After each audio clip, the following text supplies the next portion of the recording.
Well, I'd say this is a pretty big bombshell to be coming out on the heels of what we basically already knew that average viewership for the Rings of Power has been down. What we all suspected was that it would continue to go down week after week after week after week, that it would continue to go down and down and down and down. And we now have confirmation of that fact, on top of a new rumor that they are considering rebooting the entire show, which is hilariously something that I even suggested that they might do, because they have invested so much money that they literally could just say, you know what, season 1 was a standalone story. We're going to change it up. We're maybe going to use Galadriel a little bit less. We're going to be a little less disrespectful to the lore. And we're going to kind of try to give people a little bit more of like what the original trilogy films were like. And they could actually turn this around. So this story is actually wild. And we're going to get into that after a super quick word from this video's sponsor. Huge shout out to this video's sponsor, Established Titles. Established Titles is a project based on a historic Scottish custom where landowners are referred to as lairds or lords and ladies in English. They allow people to buy as little as 1 square foot of dedicated land so they can call themselves a lord or a lady officially. In return, they commit to plant a tree with every order and protect the beautiful pristine woodlands of Scotland. Established Titles makes an absolutely amazing gift, and a person could officially get their name changed on documents. Their title pack gives you at least 1 square foot of dedicated land on a private estate and an official certificate with a crest. Established Titles is currently having a really big sale just for you, my subscribers. You can get an additional 10% off any purchase you make with the discount code TheQuartering. So click the link below, go to establishedtitles.com/TheQuartering and use promo code TheQuartering to save an extra 10% today. Now, here's some interesting from a day ago. It became kind of easy to take shots at Amazon's Lord of the Rings, or Rings of Power. Jeff Bezos spent a historic amount of money on this thing, and while it's not a terrible series, it didn't set the world on fire quite like Amazon wanted it to, whelming critics and audiences in huge numbers. Viewership numbers tend to track this impression. According to new analysis from Variety, people spent 1% fewer minutes watching the show with every single passing week. The biggest drop-off came after the first 2 episodes, which is exactly what I suspected. Which were released together, there was a decline of 20% after that, suggesting that a lot of people watched these 2 premiere episodes and then decided not to continue. Variety sees this as a very bad sign for Rings of Power, which is filming its 2nd season as we speak. But there are other numbers.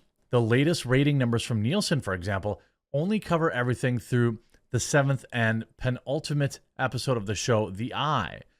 The week the episode came out, The Rings of Power was watched for 988 million minutes, which is a lot of minutes. It came in 2nd place on the streaming charts behind Netflix's Dahmer, which was streamed for 2.4 billion minutes. We'll see what viewership looks like after the finale, but traditionally comes with an uptick.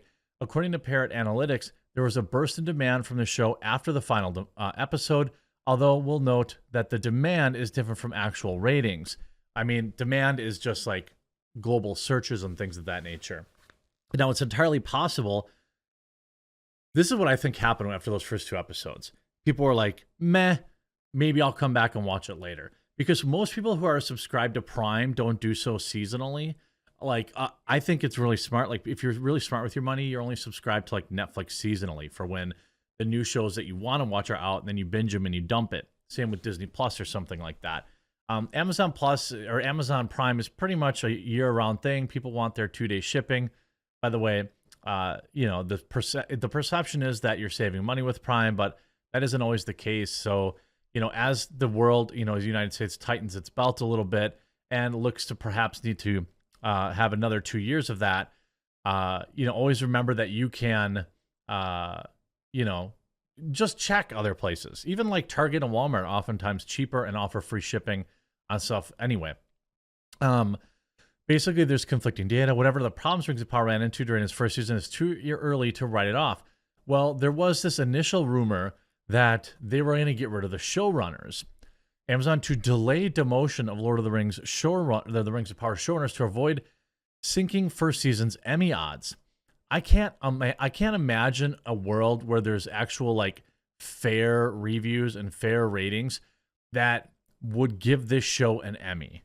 I mean, just because you spend a bunch of money, I don't know what would you even be playing an Emmy for? The soundtrack sucked, the acting sucked, the script sucked, the visuals, video effects maybe. I mean, even that was only okay. Rather than be demoted for season 2, the latest word on the street suggests that Amazon will keep current Lord of the Rings, Rings of Power showrunners J.D. Payne and Patrick McKay in their current roles for at least one more outing in order to boost the first season's chance of securing an Emmy. As previously reported, word of Payne and McKay's apparent relegation to the series' writer room was first shared by noted film critic and industry insider and Film Threat founder Chris Gore during an appearance on the 314th episode of YouTube livestream shows Midnight's Edge in the Morning.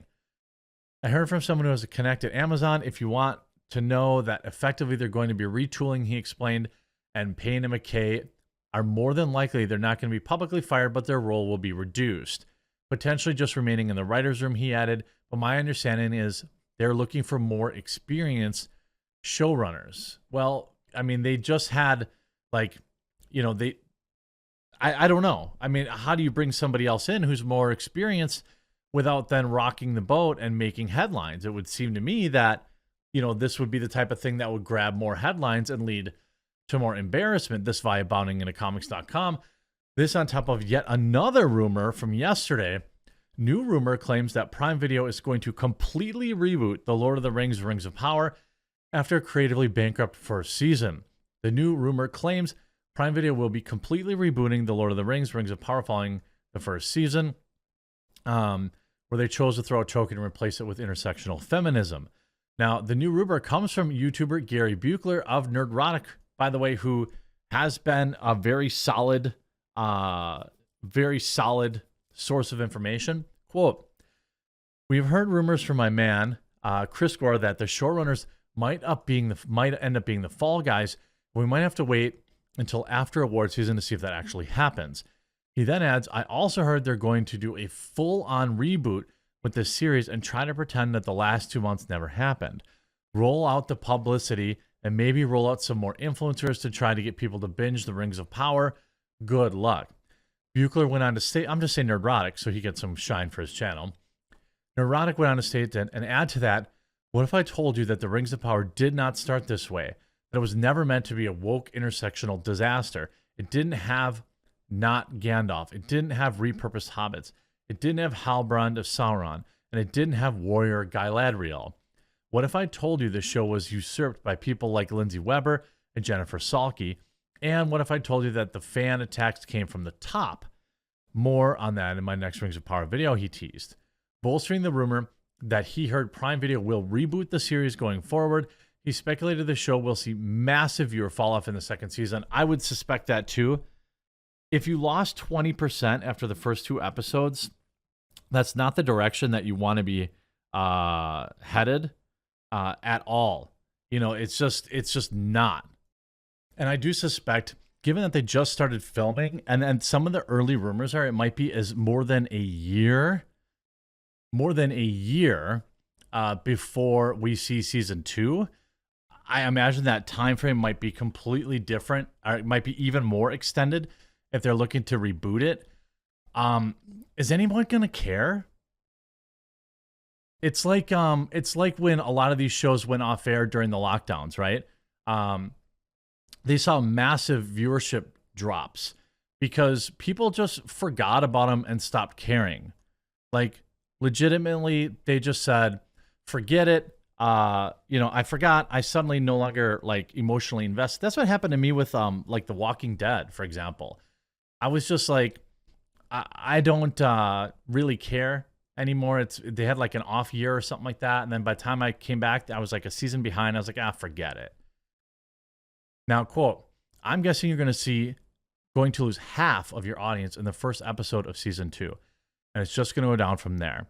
I'm guessing you're going to end up with a lot like Westworld, which just so happens to be another bad reboot product, Bad Robot. that just got canceled, except the big difference is Westworld had a good first season.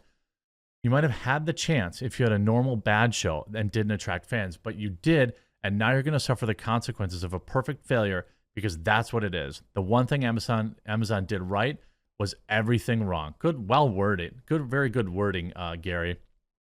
Neurotic's claim of rebooting the series moving forward echoes what Film Threat founder and industry insider Chris Gore said during his appearance on Midnight's Edge in the morning. I heard from someone, we know that, you know, retooling the show, getting rid of those showrunners. I mean, where do you even go from here? The thing is, when you look at House of the Dragon, is that what it's called? Yeah, House of the Dragon. It kept going up and up and up. Now we know that Rings of Power went down and down and down. And the fact that you lost 20% viewership after season 2, and then it went down every week after that. I mean, maybe people are like, I'll come back and get to it. But like, I don't think they're gonna. I don't think people are interested enough to kind of work it out and try to suffer through it. I just don't. What do you think? Do you think that the show has any chance whatsoever? Or do you think maybe it's just too little too late? I hope you enjoyed this video. If you did, please do make sure to leave a like on it. I would greatly, greatly appreciate that. And if you haven't yet, please do subscribe, and we'll talk to you again real soon.